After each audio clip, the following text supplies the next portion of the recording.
నమస్కారం VNR news వార్తలకు స్వాగతం. నా పేరు లక్ష్మి. వార్తల ముందుగా హెడ్లైన్స్.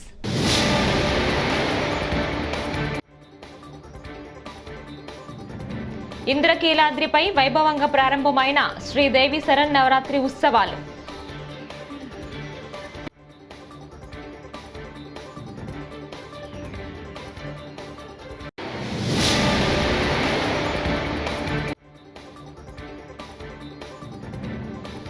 ఉమ్మడి పశ్చిమ గోదావరి జిల్లా ప్రజా ప్రతినిధులతో వైఎస్ జగన్ సమావేశం.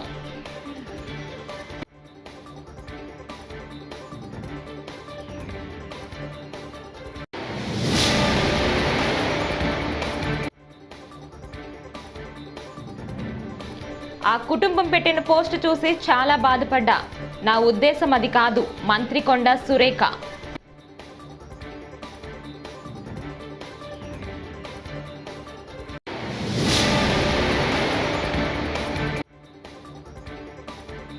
జగన్మోహన్ రెడ్డి పాలనలో టీటీడీకి సరఫరా చేసిన కల్తీ నెయ్యి అంశంలో నిజాలు ఒక్కొక్కటిగా వెలుగులోకి. కొమ్మారెడ్డి పట్టాభిరామ్.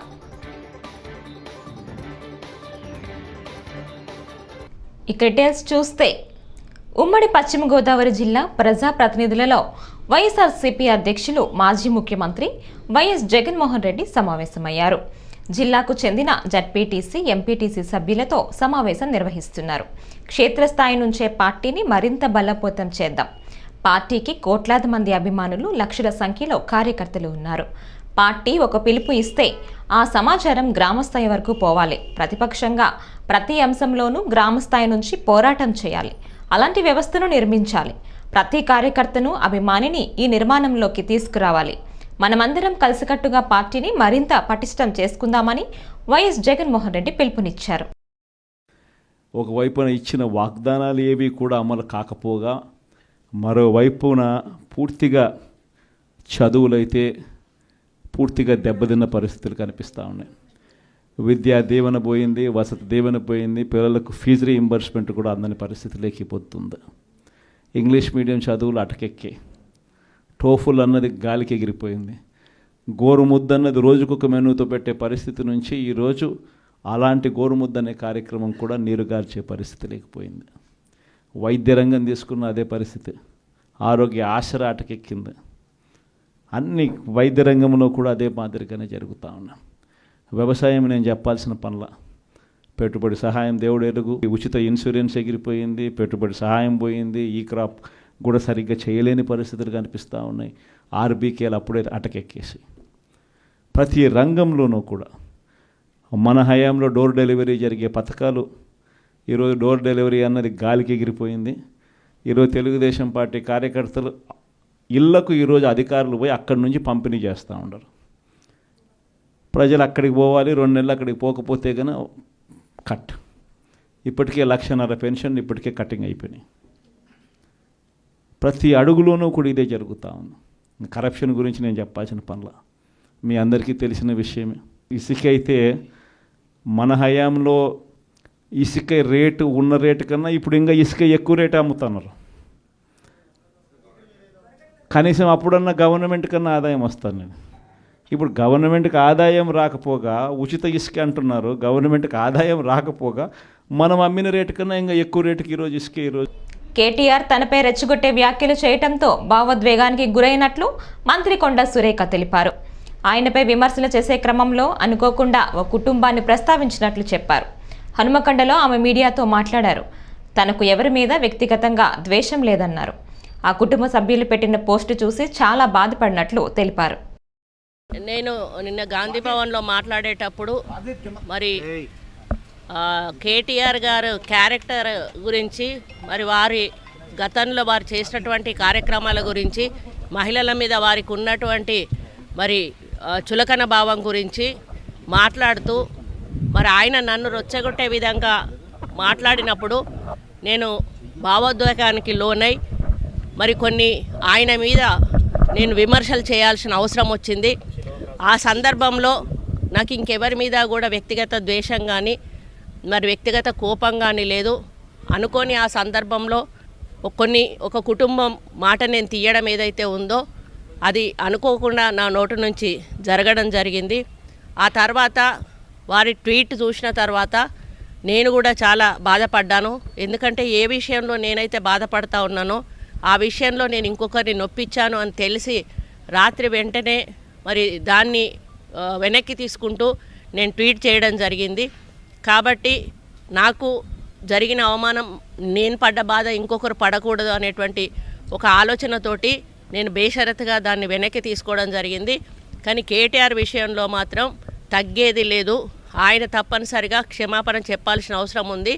ఆయనే చేసేదంతా చేసి ఈరోజు నన్ను క్షమాపణ చెప్పాలి అని డిమాండ్ చేయడం ఏదైతే ఉందో, మరి దొంగ అని తనే దొంగ అని అరిచినట్టుగా ఉంది.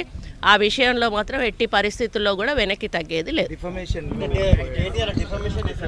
దానికి ఎట్లా పోవాలో మేము లీగల్గా ప్రొసీడ్ అవుతామండి. కనకదుర్గమ్మ కొలువైన బెజవాడ ఇంద్రకీలాద్రిపై దసరా శరన్నవరాత్రి ఉత్సవాలు వైభవంగా ప్రారంభమయ్యాయి. వేకువజామునే జగన్మాతకు స్వప్నాభిషేకం, ఇతర పూజలు నిర్వహించారు. ఉదయం 9 గంటల నుంచి అమ్మవారు బాలా త్రిపుర సుందరీదేవి అలంకారంలో భక్తులకు దర్శనమిచ్చారు. ఈ రోజు నుంచి 12వ తేదీ వరకు రోజుకు అలంకారంలో దుర్గమ్మ భక్తులకు అనుగ్రహిస్తారు. భక్తులు కొంగు బంగారంగా పేరొందిన జగజ్జనని దర్శనానికి భక్తులు విశేషంగా తరలి వస్తున్నారు. దీంతో ఆలయం పరిసర ప్రాంతాలు భక్తులతో సందడిగా మారాయి. దసరా ఉత్సవాల వేళ అంతరాలయ దర్శనాలను నిలిపివేశారు.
ప్రజల భూములను రియల్ ఎస్టేట్ వ్యాపారులుగా మార్చి ఫ్లాట్స్ అమ్ముకుంటున్న చరిత్ర బారాస పార్టీది అని మంత్రి సీతక్క ఆరోపించారు. రాహుల్ గాంధీ కుటుంబం త్యాగం, కష్టం, నిజాయితీ ముందు నువ్వెంత అని కేటీఆర్ను ఆమె ప్రశ్నించారు. నెక్లెస్ రోడ్లో నిర్వహించిన బతుకమ్మ సంబరాల్లో ఆమె పాల్గొని మీడియాతో మాట్లాడారు. రాహుల్ గాంధీని విమర్శించే స్థాయి కేటీఆర్కు లేదన్నారు. సినీ నటులపై మంత్రి కొండ సురేఖ చేసిన వ్యాఖ్యలపైన సీతక్క స్పందించారు. సినీ నటులకు తాము వ్యతిరేకం కాదన్నారు. పని కట్టుకొని సినిమా వాళ్ళ గురించి తాము మాట్లాడలేదని స్పష్టం చేశారు. కష్టము, ఆయన యొక్క నిజాయితీ నీకు రాదు. నువ్వు ఆయన అట్లా అంటే నువ్వు అంత దూరం ఏదో ఎదిగినట్టు అనుకుంటావేమో, కానీ ఆయన ఆ స్థాయి లేదు. కాబట్టి నేను ఇక్కడ ఎవరు పట్టించుకుంటలేరు కాబట్టి మాటకు అక్కడ అదే దురహంకారం మాటలు. అంటే తెలంగాణలో ఒక దుర్భాష మాట్లాడే కుటుంబం ఏదైతుందో అది కేసీఆర్ కుటుంబము. మనకు తెలుసు. మరి గతంలో తిట్టిర్రు. ఇట్లాంటి భాషలు కూడా అనేకం వాడినటువంటి వాళ్ళు అట్లా ఎట్లా పడితే అట్లా మాట్లాడి ఇవాళ వాళ్ళు ఒక బూతులకు బ్రాండ్ అంబాసిడర్గా, కేర్ ఆఫ్ అడ్రస్గా వాళ్ళు ఉన్నారు. కాబట్టి ఈ పద్ధతి మార్చుకొని ఆడకూతులను గౌరవించండి. మొదటి దశ 5 ఏళ్లలో ఎట్లాగో ఒక మహిళకు కూడా మంత్రి ఇయ్యలే. సరే అందులో నుంచి వీళ్ళని తీసుకొని ఇలా గెలిచిన వాళ్ళని తీసుకొని అలా ఇచ్చిర్రు. కానీ కనీసం మేము స్వతంత్రంగా ఎదుగునాం. ఒక బీసీ నాయకురాలుగా ఆమె, ఒక ఎస్టీగా నేను, మాకేం కుటుంబ నేపథ్యాలు లేవు, ఆర్థిక నేపథ్యాలు లేవు, కుల నేపథ్యాలు లేవు. మేము స్వతంత్రంగా ఎదిగినటువంటి వాళ్ళం, ఓరుగల్లు బిడ్డలం.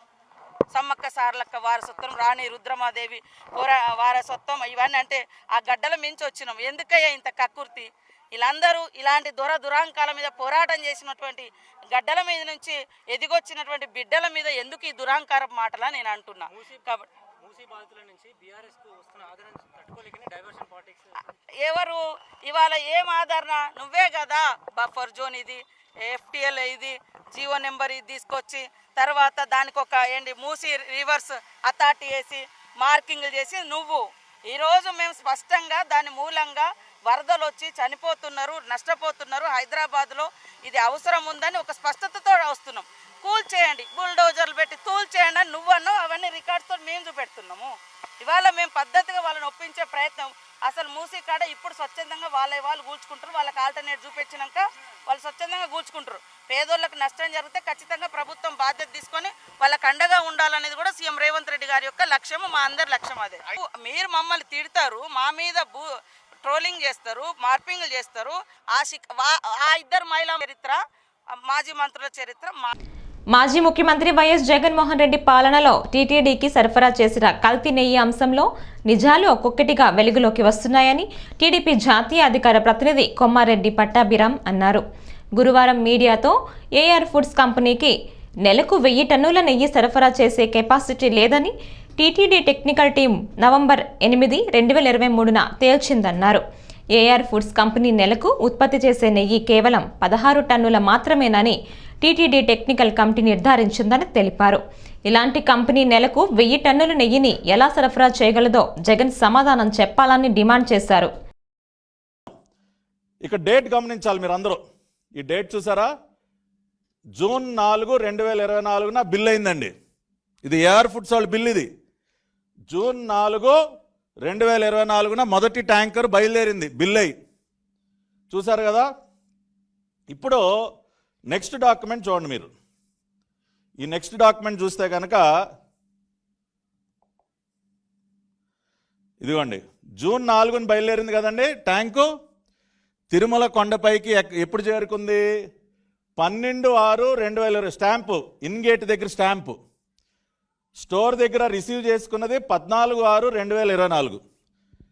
జూన్ 4న ఎక్కడ బయలుదేరిందండి? దిండిగల్లో, తమిళనాడులో ఉన్నటువంటి దిండిగల్లో. దిండిగల్ నుంచి తిరుమలకి ఎంత దూరం? 500 కిలోమీటర్లు. 500 కిలోమీటర్ల దూరాన్ని అంటండి మన ఏఆర్ ఫుడ్స్ లారీ, డైరీకి చెందినటువంటి లారీ 500 కిలోమీటర్లు కవర్ చేయడానికి 8 రోజులు పట్టిందంట. 8 రోజులండి. 500 కిలోమీటర్లు అంటే ఉదాహరణకి విజయవాడ నుంచి శ్రీకాకుళం వెళ్ళాలంటే 8 రోజులు పట్టుద్దా ఒక లారీకి? మా అయితే ఒక రోజు, లేదంటే 2 రోజులు, ఏదైనా మధ్యలో బ్రేక్ తీసుకుంటే మ్యాక్సిమం 2 రోజుల్లో తిరుమల చేరుకోవాల్సిన లారీ 8 రోజులు ఎక్కడెక్కడ తిరిగింది సార్? ఎక్కడెక్కడ తిరిగిందండి బండి? 8 రోజులు పట్టుద్దా? 500 కిలోమీటర్ల దూరాన్ని కవర్ చేయడానికి 8 రోజులు పడుతుందా? అంటే ఏఆర్ ఫుడ్స్ నుంచి బయలుదేరినటువంటి లారీ ఇంచుమించు ఖాళీయే. ఊరికి అక్కడ బిల్ చేయటం, ఖాళీ లారీని దోలటం. ఎందుకంటే వాళ్ళకి కెపాసిటీ లేదు కదా. ఇందాకే ప్రూవ్ చేసాం, వాళ్ళకి అసలు 16 టన్నుల లారీని నింపే కెపాసిటీయే లేదు. అందుకని ఊరికినే బిల్ చేసి ఆ లారీ ఈ కల్తీ చేసే గోడౌన్లన్నీ తిరిగింది. అది అంతే కదా. 8 రోజులు ఎక్కడ తిరుగుతుంది సార్? 9 రోజులు ఎక్కడ తిరుగుతుంది బండి? తిరగాల్సిన అవసరం ఏంటి? ఏఆర్ ఫుడ్స్ పేరుతో బిల్లులు తయారు చేసి మీకు కావాల్సిన చోటల్లా తిప్పి బండిని 9వ రోజు కొండపైకి తీసుకొస్తారా? దేనికి సార్? దేనికి తిరిగింది బండి? 8-9 రోజులు ఎక్కడెక్కడ తిరిగింది బండి? అదే కదా. ఇవాళ అందుకనే మేము సిట్టేసాం. ఇవాళ న్యాయస్థానం కూడా ఒక డైరెక్షన్ ఇస్తుంది, వదిలిపెట్టేదే లేదు.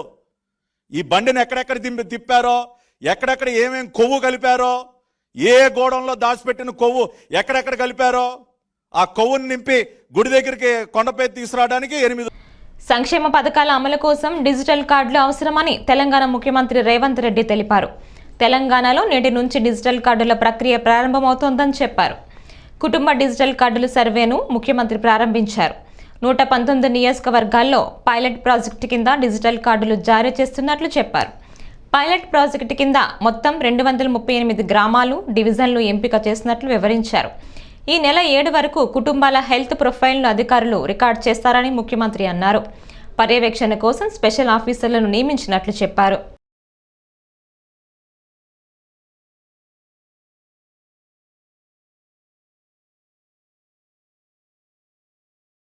ఈరోజు పైలట్ ప్రాజెక్ట్ కింద మనం ప్రారంభించినాం.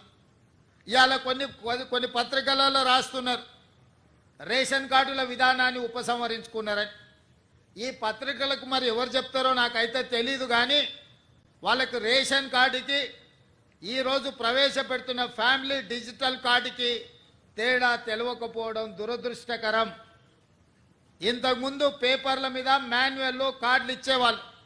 Ration card separate, Aarogyasri card separate, లేదా అదేవిధంగా రైతు బీమా, లేకపోతే రైతు బంధు, షాదీ ముబారక్, కళ్యాణ లక్ష్మి, ఆసరా పెన్షన్, ఇట్లా ఏది చెప్పినా, అదేవిధంగా అసంఘటిత కార్మికులకు హెల్త్ ప్రొఫైల్కు సంబంధించిన విధానాలు ఎక్కడికక్కడ ఏ డిపార్ట్మెంట్ ఆ డిపార్ట్మెంట్ దాదాపుగా 30 శాఖలు 30 రకాల సమాచారాన్ని సేకరించి ఎవరికి వాళ్ళ దగ్గర నిక్షిప్తం చేసుకోవడం వల్ల అసలు కుటుంబ సభ్యులు ఎవరు, ఆ కుటుంబంలో రేషన్ కార్డ్ అర్హత ఉన్న వాళ్ళెవరు, పెన్షన్కి అర్హత ఉన్న వాళ్ళెవరు, రైతు బీమాకి అర్హత ఉన్న వాళ్ళెవరు, రైతు బంధుకు అర్హత ఉన్న వాళ్ళెవరు, ఫీజు రియంబర్స్మెంట్కి అర్హత ఉన్న వాళ్ళెవరు, ఇందిరమ్మ ఇల్లుకు అర్హత ఉన్న వాళ్ళెవరు, ఈ విధంగా చెప్పుకుంటూ వెళ్తే 200 యూనిట్లు ఉచిత కరెంటుకు అర్హత ఉన్న వాళ్ళెవరు, ఆర్టీసీ బస్సులో మహిళల ఉచిత ప్రయాణానికి ఎవరు అర్హులు, అదేవిధంగా 500 రూపాయలకు సిలిండర్ ఇవ్వడానికి ఎవరు అర్హులు, ఇట్లా ఎక్కడికక్కడ రకరకాల సమాచారము రకరకాల శాఖల దగ్గర ఉండడం వల్ల మెరుగైన విధానంతో పరిపాలన సాగించడానికి, ప్రజలకు మెరుగైన సేవలు అందించడానికి వస్తున్న ఇబ్బందులన్నిటిని కూడా రాష్ట్ర ప్రభుత్వం ఒక అంచనాకు వచ్చింది.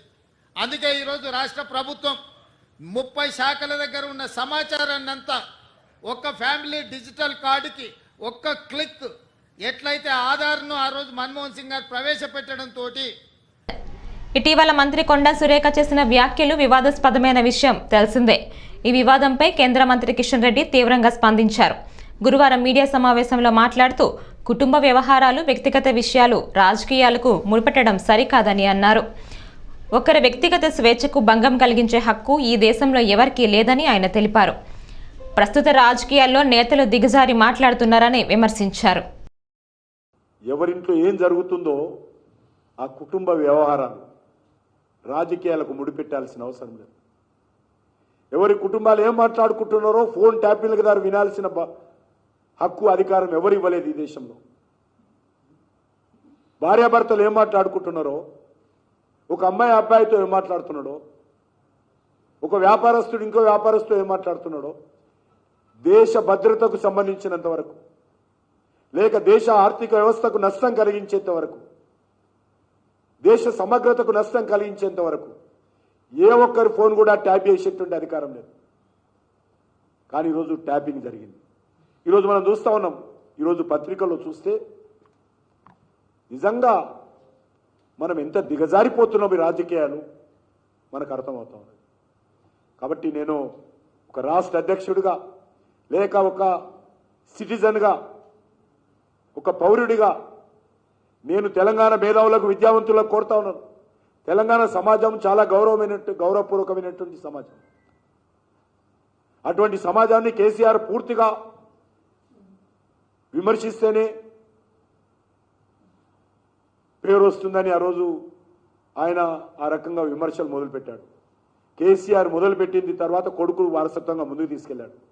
దాన్ని నేనేం తక్కువ, రేవంత్ రెడ్డి కూడా అదే విధంగా వివరించాడు. నేను చూశాను. నేను నెక్కర్లు ఇప్పేస్తా, చెడ్డీలు ఇప్పేస్తా, కండ్లు పీకేసి గోళీలాడతా, లాగులలో తొండలు వదులుతా, ముఖ్యమంత్రి చేసింది లగులలో తొండలు ఆడడానిక? రేవంత్ రెడ్డిని ముఖ్యమంత్రి చేసింది కండ్రుపికి గోళీలు ఆడడానిక? మిజోరాం గవర్నర్ కంబంపాటి హరిబాబును ప్రముఖ సినీ నటుడు అక్కినేని నాగార్జున పరామర్శించారు. ఇటీవల హరిబాబు గుండె సంబంధించిన శస్త్రచికిత్స చేయించుకున్నారు. ఈ నేపథ్యంలో విశాఖపట్నంలోని ఆయన నివాసానికి నాగార్జున వెళ్లి యోగక్షేమాలు అడిగి తెలుసుకున్నారు. ఆయన వెంట మాజీ ఎంపీ యార్లగడ్డ లక్ష్మీప్రసాద్ ఉన్నారు.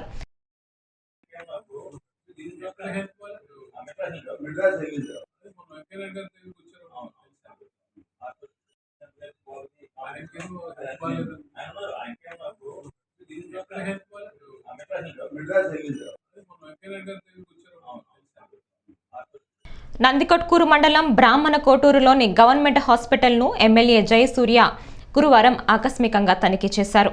సిబ్బందిపై ఆగ్రహం వ్యక్తం చేశారు. హాస్పిటల్కు వచ్చే ప్రజలు సేవలు అందించి సిబ్బంది క్రమంగా విధులకు హాజరు కావాలని, విధుల పట్ల నిర్లక్ష్యం వహిస్తే వారిపై కఠిన చర్యలు ఉంటాయని హెచ్చరించారు. ఈ కార్యక్రమంలో హాస్పిటల్ సిబ్బంది, అధికారులు పాల్గొన్నారు. కనీసం మీరు పని చేస్తున్నట్లు ఎట్లా తెలుస్తుంది నాకు చెప్పు. ఎక్కడ ఎట్లా తెలుస్తుంది నాకు చెప్పు. మీరు పని చేస్తున్నట్ల మీరు డ్యూటీలో సంతకాలు పెట్టకపోతే ఇంత ఇంరెగ్యులారిటీ ఉంటే ఎవరు యాక్సెప్ట్ చేస్తారమ్మా మిమ్మల్ని? అంటే ఎవరు అడిగేతోళ్ళు లేరా? మా ఈ హాస్పిటల్కి చరిత్ర ఉంది. అవును సార్, నేను కొత్తగా వచ్చిన. ఈ హాస్పిటల్కి చరిత్ర ఉంది.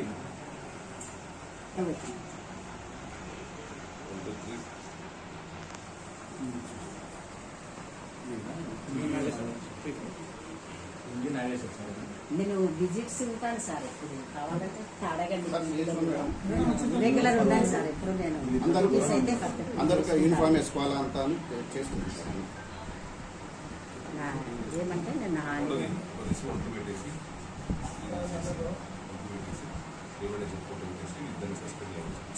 విజిట్స్ ఎక్కువ ఉంటాయి సార్. నేను విజిట్ పోయొచ్చిన కరెక్టే సార్, కానీ నేను అంటే ఇర్రెగ్యులర్ అయితే కాదు సార్, వాస్తవం చెప్తున్నాను. నేను ఎండ్ ఆఫ్ ద సర్వీస్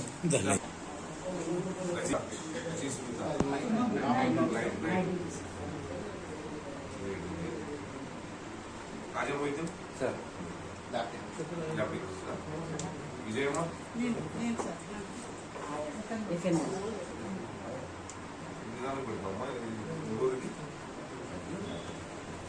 ఏ రాజు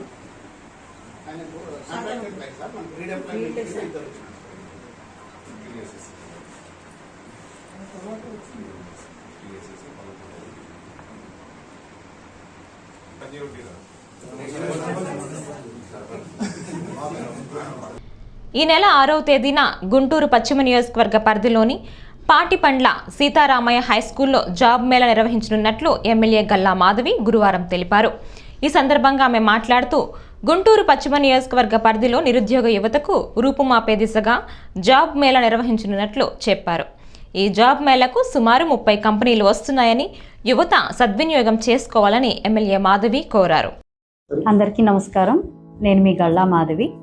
గుంటూరు పశ్చిమ నియోజకవర్గ యువతకి అన్ఎంప్లాయ్మెంట్ని రూపుమాపే ఒక దిశగా రేపు 6వ తారీఖు నాడు ఒక మంచి జాబ్ మేళాని ఏర్పాటు చేయడం జరిగింది.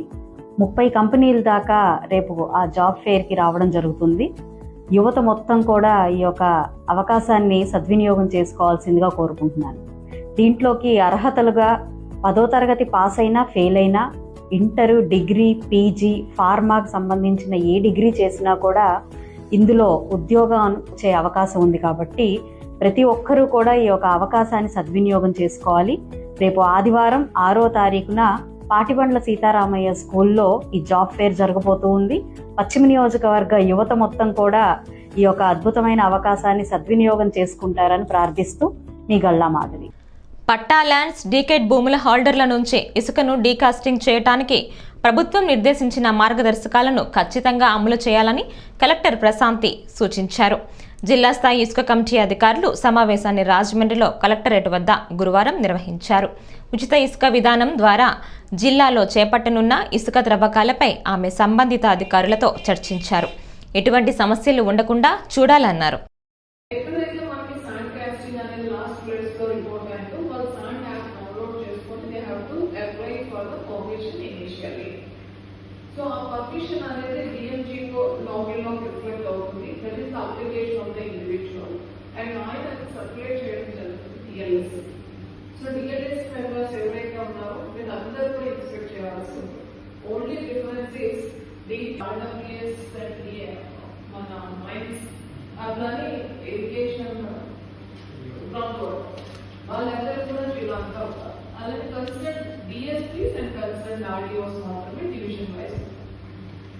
సో వీళ్ళు విజిట్ చేయాల్సి ఉంటుంది. విజిట్ చేసిన వెంటనే ఫస్ట్ మనం ఇవ్వాల్సింది ఏంటంటే యాక్చువల్గా డీకేస్టింగ్ ఆఫ్ ద ఫండమెంట్స్ అప్లికేషన్ అనేది రివర్ బెడ్ లో వచ్చిందా within the river bed or outside the river bed అని ఫస్ట్ పాయింట్ అన్నమాట. సో రివర్ కోర్స్ లో రావడం కానీ లేదా రివర్ బెడ్ కానీ ఇప్పుడు కొన్ని దగ్గర మనకి రివర్ బెడ్ ఎక్స్టెన్షన్ కూడా రిపోర్ట్ అవుతాం. సో అది మంత్రి కొండా సురేఖ అక్కినేని కుటుంబంపై చేసిన వ్యాఖ్యలు తీవ్ర దుమారం రేపాయి. ఈ వ్యాఖ్యలపై అక్కినేని అభిమానులు ఆగ్రహం వ్యక్తం చేస్తున్నారు. గురువారం వరంగల్లో సురేఖ దిష్టిబొమ్మను దహనం చేశారు. తన వ్యాఖ్యలను ఉపసంహరించుకోవాలని వారు డిమాండ్ చేశారు. అక్కినేని కుటుంబానికి క్షమాపణలు చెప్పాలని అన్నారు. మరోవైపు ఇదే అంశంపై సురేఖకు లీగల్ నోటీసులు ఇవ్వాలని నాగార్జున భావిస్తున్నట్లు వార్తలు వస్తున్నాయి.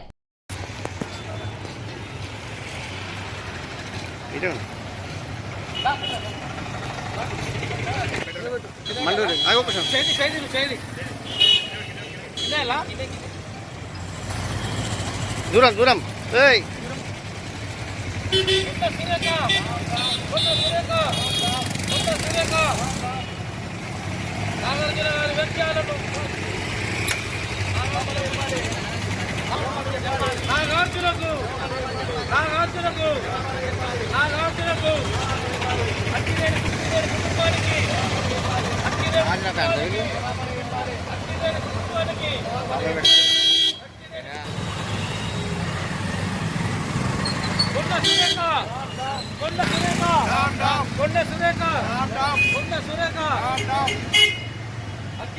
ఈ వార్తలు ఇంతటితో సమాప్తం. తిరిగి మరో తాజా బులెటిన్లో కలుసుకుందాం. అంతవరకు సెలవు. నమస్కారం.